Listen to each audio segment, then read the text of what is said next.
मुंबई इथे मंगळवारी शाळेच्या बसवर झाड कोसळून झालेल्या दुर्घटनेच्या पार्श्वभूमीवर ठाणे महापालिकेनं खबरदारीचे उपाय तातडीनं हाती घेतलेत। महापौर शर्मिला पिंपळकर यांनी आज महापौर दालनात वृक्ष प्राधिकरण विभागाची तातडीची बैठक घेऊन शहरातील धोकादायक झाडांचं सर्वंकष सर्वेक्षण करण्याचे आदेश दिले।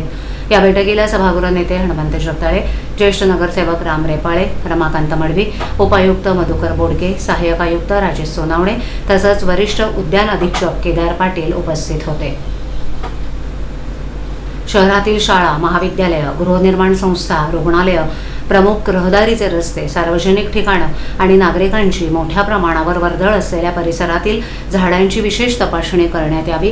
ज्या ठिकाणी यापूर्वी झाडांच्या फांद्यांची छाटणी करण्यात आली आहे त्या ठिकाणीही पुन्हा सर्वेक्षण करून झाडांची स्थिती सुरक्षित आहे की नाही याची खात्री करण्याचे निर्देश महापौर शर्मिला पिंपळकर यांनी दिले आहेत। धोकादायक, वाळलेली किंवा कललेली झाडं तसंच मोठ्या फांद्या तातडीनं ओळखून आवश्यक ती कार्यवाही करावी।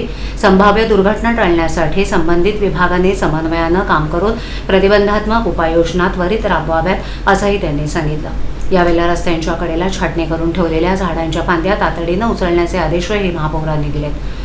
पावसाळ्यात अशा फांद्यांमुळे वाहतुकीला अडथळा निर्माण होण्याबरोबरच अपघाताचा धोका वाढू शकतो, त्यामुळे छाटणी झाल्यानंतर कोणत्याही ठिकाणी फांद्या पडून राहणार नाहीत याची दक्षता घेण्याचे निर्देश संबंधित अधिकाऱ्यांना देण्यात आले।